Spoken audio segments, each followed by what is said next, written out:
I've been hating you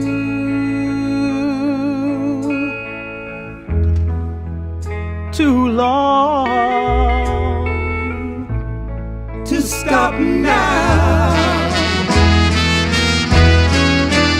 You're retiring,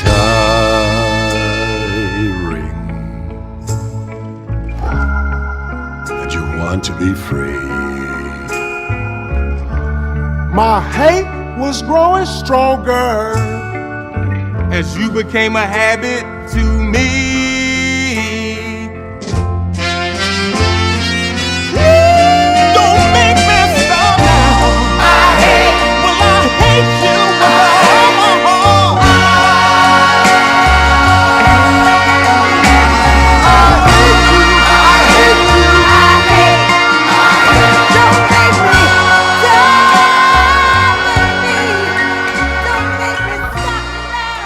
Well, let's squeeze in Charlie in LA. Charlie, you're up first on Verizon Wireless Lakers line. Hey, how you doing, man? Hey, Charlie. Hey, I really want to talk about Kobe's off-ball defense because we've seen it all before. Like, we've seen him play some bad off-ball defense, but we all know that, like, in the All-Star game, he locked up LeBron. We've seen him go to the first all-defensive team multiple years, but you just saw it. Trevor was literally camping in the corner, a guy that he's played with for about 3 or 4 years, and he can't lock him down after that 6-3 pointer that he made in the corner. I just don't understand what was up with him. Keep going away and trying to help and leaving him literally wide open 4 or 5 times in a row. Yeah, grand total of 7 3-pointers. Charlie, thanks a lot for the phone call. Wow, yeah, 9 of 15 for Trevor Ariza, 7 of 12. I just can't believe I'm even speaking those words, but that is exactly what Trevor Ariza had today with 25 points off the bench. No, not a good moment for Kobe Bryant. I mean, the offensive numbers were there with the exception of the 6 turnovers, but defensively, they needed him in that second half, and he was not able to provide much, if anything. 877-710-3776, 877-710-3776. Coming up, more reaction from the Lakers losing to the Wizards 103-100. Speaking of rating and reviews, tonight we will have Pacers GM Larry Bird read the review. Tommy Alexander, our impressionist extraordinaire, will read as Larry Bird. Tommy/Larry Bird, take it away. This review is by Kobe24MP3, and it's called Tommy is Humor. Lakers Legacy Pod is a million times better than the Kaminsky Pod, who seems to focus on anything but the Lakers. With that said, Alan's impressions are straight humor, and Jonathan's intros are as creative as Swaggy's dolphin stories. Tommy is a great contributor, and appreciate their promotion of Boba as well. I hope Alan's Zubac impression makes more appearances, since it looks like he's going to get way more minutes. Again, this is a great pod, and I can't wait for your analysis when the Lakers are legit contenders. Keep up the good work. Well, Larry Bird, that may happen sooner than we think. Thank you, Tommy. By the way, what went into your Larry Bird impersonation? I was trying to imagine a guy who was about to trade Paul George to the Lakers. Well, it sounded very much like that guy, and I could sense the apprehension and anxiety in your voice, so thank you. By the way, what was his name again, the reviewer? It was Kobe24MP3. Kobe24MP3, thank you for that review. We all each got a shout-out, so hey, that's pretty awesome. Also, besides being on iTunes, Stitcher, almightyballer.com, we are also on Dash Radio, and tonight we have Chuck, the Chuckster. What's good, y'all?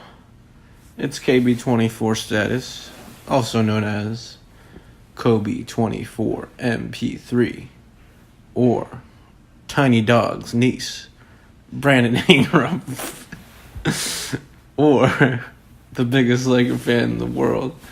And if you didn't get that foreshadowing, we're going to talk about Brandon Ingram and his overall performance this year, what to expect next year, what I think he needs to work on. But once again, I'm just an educated Los Angeles native who's been following the team since 2001. I'm not Luke Walton or Brian Shaw or Magic Johnson, someone to tell him exactly what he needs to do. And their opinion obviously is valued more, obviously. But my subjective, it's objective in some extents, We'll do his splits, we'll do everything, but first we are going to talk about our ridiculous win versus the Jazz, and someone tell me why I must have a minor stroke every single time we win a game. We are 6-3 in the last 9 games. And ironically, it's ironic, right? You win 70, you play 70 games, 71 games. You lose, you suck, and now we're deciding to win. And it's against teams that are trying to win too. You know, it's against playoff teams that are vying for positioning. A few of them, like the Clipper game, like the Nets game, and I don't get it. But let's move on to the future. Let's stay away from, I think his name is Jamario Jones. He had the walk-off interview. Let's stay away from those people because they'll be gone in 48 hours. They'll never wear a Lakers uniform ever again. So, like Mike Muscala, like Reggie Bullock, like, it's done. So shut up. You lost. I mean, you won, but you're done, okay? Goodbye. On Tuesday night versus the Blazers, it's all gone. Bye-bye. You don't matter anymore. You're getting replaced by Anthony Davis or Klay Thompson or Kyrie Irving or some other shit. But, good riddance. All right, so we're going to dive into Brandon Ingram. He, also known as Slender Man, Tiny Dog, or Humble Beast. Never heard that one, but I've heard of Tiny Dog and Slender Man. So this year he made, or I guess he still makes it, $5.7 million, and next year he's going to make $7.2 million. And for like the 17th million time, this summer he is allowed to get a rookie designated extension. And I believe that he can get a max rookie extension, which takes up 25% of the overall cap. I believe that's what it is. And the cap, once again, is projected to be at $108 million. So 25% of the cap is quite a bit. It's like $27 million. While LeBron's making $35. I don't think we'll offer him that. I don't think we will offer him a 4-year, $108 million contract, but you never know. But I doubt it. But the good thing is that if we give it to him, that won't count next year. He'll still be on a 7.2, and then the year after he gets it. So you don't have to worry about AD's contract fitting for then, because we can use his bird rights to sign him the year after, should we trade for him this summer or at the trade deadline next year. All right. So we are approaching the time of the season where Brandon Ingram has his annual let's sit out because I'm injured phase. And it's legitimate. He had blood clots, which is really scary, especially for someone who's really young like him. He's 21 years old, and I don't know if you all remember, because it feels so long ago, like 3 weeks ago, but it feels like it was 10 months ago, that it like came out of nowhere. Like he had like an elbow issue or a shoulder issue, and next thing you know, they evaluated him and he has a blood clot. That's crazy. So that's his annual. But this year he played 52 games out of 82. Missed 30 games, which is less than Rondo and maybe Lonzo too. But so Brandon had averaged this year 18.3 points a game, 5.1 rebounds, 3 assists, 49.7%, so basically 50% from the field, 33% on threes, 67.5% on free throws, effective field goal percentage 51.8, and a PER of 13.4 and a win share of 2.0. So we're going to compare this. So 18.3 this season versus last year, which was where is this? I have it. Last year, where he hold on. Last year he's at 16.1. And this year he was at 5.1 total rebounds, and last year he's at 5.3. This year he's at 3 assists, and last year is 3.9. So both of those things went a little bit down from last year. Not significant. It is a 1 whole assist is down. That's kind of that's relatively significant, and it makes sense. You have Rondo and LeBron coming in, but his field goal percentage last year was not as good. It was, let me tell you, 47%. So we raised it from 47 to essentially 50, 49.8. So that's good to see. And his overall career, so once again, 18.3, 5 rebounds, 3 assists. His overall career average is 13.9, 4.7, and 2.9. I'm going to round up from now on. But, steadily improving. I predict next year he'll average at least 20. And 20 is nice when you have LeBron at like 30. And then you have like Kyrie or Clay or AD at like, 25 to 30. So right there, that's like 85 points. Don't get ahead of yourself, Chuck. We got this. Okay, so this year he had... So the All-Star break was in February, and post All-Star break, only 6 games. He averaged 27.8 points per game in the 6-game post All-Star break. Those games were critical, obviously, because we needed them to, to get a playoff spot. In the first game versus the Rockets, we came back and won. He was a critical component in that game.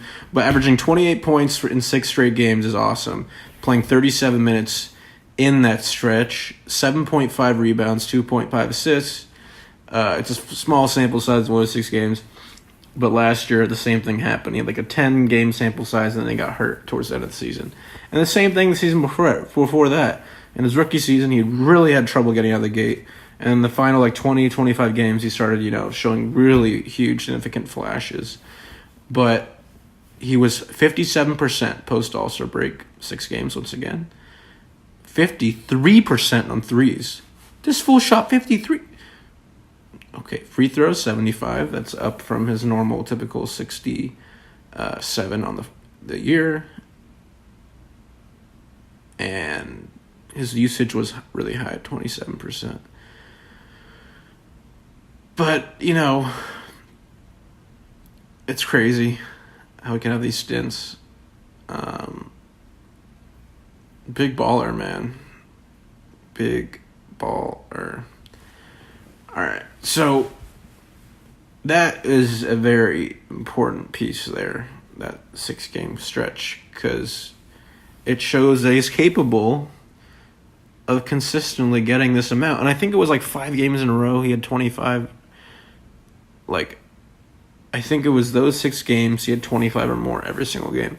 But there might have been a couple games before the All-Star break started where he had 27. So it was 8 games in a row, I think, with 25 plus, which is awesome. But he had a couple of games with 30 plus in that stretch, and big baller. So in wins, he averaged 16 points. In losses, he averages 20 points this whole year. Month breakdown: October, 4 games in October, 17.3. November, 14 games at 15.4. December, 8 games at 16.5. January, 15 games at 19.1. And that sexy month of February, where he played that 6-game stretch at 21.3. So I was probably wrong, actually, about the 25 thing. But in March, the 2 games in March... Oh, wait, hold up. No, I could have been right, because he did play 2 games in March for that 6-game, that stretch of 25 plus. Sorry, just bear with me. So in March, he played 2 games before he got hurt, and it was a sexy-ass 28, 7.5 rebounds, and 1.5 assists. I mean, we can do all these crazy stats. I mean, all right, actually, here's a cool stat. So there's a lot of really cool stats on this shit. And I'm going to hit the important ones, but here's some cool ones. So just, on 0 days rest, on the second day of a back-to-back, we only had 7 of those, 7 back-to-backs the whole season. He averaged 18.4 points in 35 minutes played. 35 minutes played on a back-to-second day is huge, and he took it like a champ. His plus-minus was 6.8. On 1 day of rest, as in we played a game, 1 day off, and another game, that happened 29 times this year for Brandon Ingram. He averaged 19.1 points and 34.8 minutes per game. And then on 2 days of rest, in between, 12 games, 12 different games, 12 times, 15.3 on 2 days of rest and only 31 minutes. Now, here comes the juicy stat. And this only happened 3 times. On 3+ days of rest, this happened 3 times. He averaged 23 points a game, 18.3 rebounds in 33 minutes. So it's crazy to me. And the plus-minus was 10.9, so that's crazy. But it was crazy to me that the most minutes he played was in the second days of back-to-back. So Luke really said, you know what, Brandon, we're going to rely on you because you're 21 years old and you can take it. And you're slender man. You weren't taking too many bodies right there. You got it. Versus the Western Conference, he averaged 18.6 points. Eastern Conference, 17.5 points. Nothing really big there. And we can go by division. So the division that he was most success against was the Southwest Division, which is the Texas teams, Mavericks, Rockets, Pelicans, Spurs, and Grizzlies.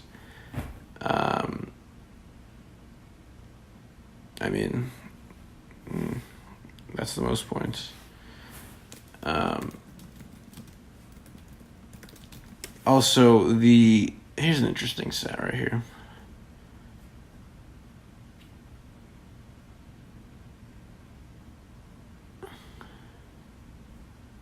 I'm sorry, give me a second.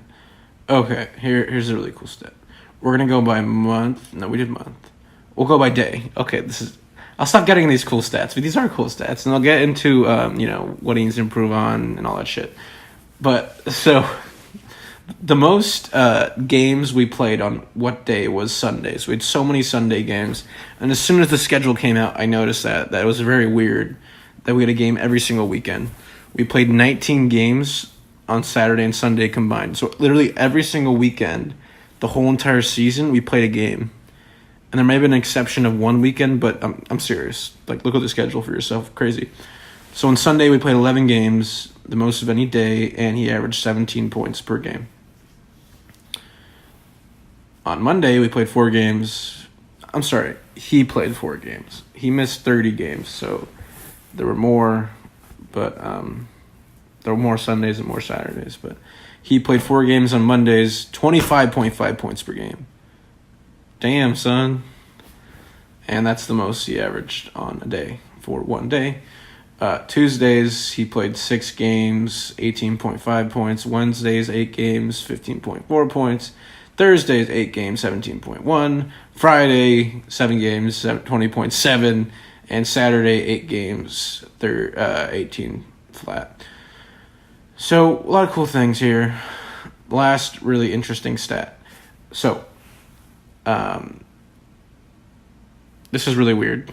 So, when you play Western Conference teams, you automatically play them 4 times, right? So, when you play... that's not what I meant. When you play Eastern Conference teams, you automatically play them twice. 1 road and 1 away. When you play Western Conference teams, you have to play your own division 4 times. However, there's an exception with a few other teams where you play an additional game. every single Western Conference team, you played them at least 3 times. The division you're in, the Pacific Division with the Clippers, Kings, Warriors, and Suns 4 times. So the only team that Brandon played 4 times, which is crazy to me, was the Timberwolves. Everyone else was below that, 1, 2, 3. And he averaged 19.3 points per game against Timberwolves. He averaged the most points against the Bucks because he only played 1 game versus the Bucks, and he had 31 points that game. 31 points, 8 rebounds, and 2 assists versus the Bucks. That one time, I believe, was the first time. The second time, LeBron was out, and Brandon was out, and Giannis was out. I was really mad that day. I don't think I posted a podcast, if I remember. But the team that he's averaged the most points against is the Bucks, but for multiple games is the 76ers at 27.5. And you know what's really interesting about that? Last year versus the Sixers, he hit a sexy-ass game winner from Lonzo at the Sixers. And it's interesting that that's a team he's averaged the most against, if you don't count the Bucks, because that was only 1 game. The second most, real fast, is 26 points against the Memphis Grizzlies. Only played them twice when we played them 1 or 2 more. Okay, so now we're going to do a couple more cool things. We're going to break down his last 6 games, period. We're going to go over the last 6 games post-All-Star break, point by point, game by game, real fast. And here it is. Okay, so we played the Houston Rockets. Remember that game? We were down big. We came out back towards the end, and we won big. He played 41 minutes and 5 seconds. Game 47 of his, February 21st, Houston Rockets. He had, He had 27 points, 13 rebounds, 1 assist, and he shot 0 for 3 from 3, 8 for 17 from the field for 47%. So, you come out swinging, right? 27 points 1 game. That's pretty good. He had a plus-minus of 8. And then, in the next game, versus the Pelicans, which I remember these Pelicans games so vividly. I was so upset. And Anthony Davis played this game too. He played 25 minutes versus the Pelicans. I don't know why he only played that. But in 25 minutes, he had 29 points, over a point a minute. He had 5 turnovers, crazy, 3 assists, and 5 rebounds. Shot 6 for 9 from the free throw line. Shot 3 for 4 from 3, and 10 for 18 from the field for 55%. So we must have got our ass kicked that game because I don't know why I can't see the score. However, it's annoying. Oh, wait, hold on. No, wait. No. We lost by 13 that game.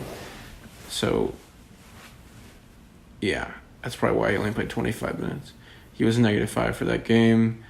Grizzlies, we lost on February 25th, his 3rd game. Real fast, 32 points. Yep. And then Pelicans, the next game again. We played the Pelicans again, and Anthony Davis did not play. He played 39 minutes versus the Pelicans, had 23 points. And then against the Bucks, at sexy time, he had 31 points. 61% from the field, and then he didn't get injured this game, if you remember. It was after the game, something was discovered in his elbow or whatever. He played 39 minutes, 25 points, 1 assist, 7 rebounds, 2 for 2 from 3. So really hot shit right there. That's some good shit, Brandon. Okay. He shot the ball 728 times this year. His percentage was 49.7% from the field, So if you basically just cut in half, it's 362 makes. So 728 attempts, 362 makes. He shot only 94 threes this year, which isn't that big of a clip because he played 52 games, so that's less than 2 a game. He shot 94 threes. He only made 31. So he made 31 threes in 52 games. That's not good. He's usually a pretty good shooter. I mean, sometimes, I guess. And here we go. He assisted on 148 shots. All right, so at home, he averaged 52% from the field. Away, 47%. He shot 388 field goals at home, 340 on the road. He made 202 at home, 160 at home. So there's a lot of cool things here. I mean, it's very strange. This is where it gets juicy. And I could take a picture of the shot chart and post it. I'm going to do that. This is pretty cool, this shot chart. It shows every single shot he took all year. Make, miss. Okay, so at the rim, where Brandon uses long arms, those slender man arms stick out, and he'll either do a finger roll, he'll do a pump fake. So basically dunks or layups.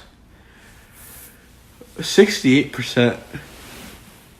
That should be higher. He shot 248 shots at the rim, made 169. From 3 feet to 10 feet, 59. Made 59. Holy shit. Okay. Man down, hand down. All right. From 3 to 10 feet, took 134 shots, made 59 for 44%. From 10 feet to 16 feet, his jump shot range, he shot 149 shots, made 58 for 39%. From 16 feet to the three-point line, as in not the three-point line, just if your foot's on the line, essentially, shot 103 times, made 45, and once again from 3, only 94 attempts, made 31. He had 46 dunks, made 43, so he only missed 3 dunks all year. He had 5 hook shots, made 2. He had 426 jump shots, made 179, and he took 251 layups and only made 138. So 55% of layups, contested, uncontested, whatever. By quarter, real fast. 50% in the first quarter was his overall season average. In the second quarter, 52% overall season average. Third quarter, 47%. So when he comes out of the half, I guess shit slows down. Fourth quarter, 48%. So he's definitely a first half player. Not significant margin, but you go from 52% to 47% from the second to the third. And then the fourth quarter, 48%. And overtimes, he played 67%. Okay. So in the first quarter, all season, he shot 219 times, made 111. Second, shot 168 times, made 87. Third, shot 201 times, made 95. Fourth, 131 times, made 63. And I don't know. Yeah, that's pretty much all I got for stats. Not too much opinion there. Kind of just reading shit like a robot. But he had a lot of interesting moments this year. There's a couple of times he was slacking, and Luke and LeBron got mad, and there's this one game I remember where Lonzo and Kuz and Brandon seemed really like nonchalant and didn't really care, and then Luke challenged them to do well, and then Brandon was the only one that did well. And in the middle of the season and late of the season, right after the trade rumors ended, right before the trade rumors started, I mean, like a few weeks ago before the trade rumors started about Anthony Davis, he really was grinding and really playing well. And, you know, B.I. needs to work on a few things. And the number one thing is his health. You gotta just stay healthy. And I don't know if it's the Lakers trainer, Gunnar Peterson. I don't know what it is. But for some reason, we've been plagued by injuries the last 7 years.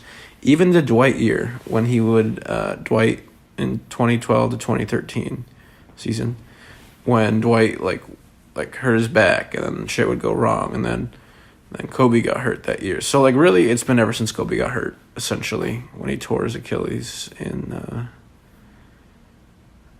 2013. Yeah, so it was like 2 weeks before the playoffs that year when Kobe tore his Achilles, the Dwight year. And Steve Nash also got hurt, and all these fools got hurt. I think Meta got hurt. I don't know. The point is, I don't know what's going on. Our old trainer, Tim DeFrancesca, who went to Endicott College, a college I'm familiar with, Massachusetts, he got fired because not only was he a terrible trainer, however, we were the fattest team in the league last year, or 2 years ago, before Gunnar got hired. Or it was last year, I think. No, 2. I don't know. The point is, this Gunnar Peterson guy who worked at Kim Kardashian, all these celebrities, who cares about these celebrities? He doesn't look like he's doing his job, or something is going on, because when you have a guy break his hand twice, when you have Brandon miss 30 games the whole year, I don't know if it's the way we're prepping. I don't know if in practice you're pushing too hard. I don't know if he's not looking at these guys. I mean, Marco Nunez, the team like trainer, like the real doctor type shit.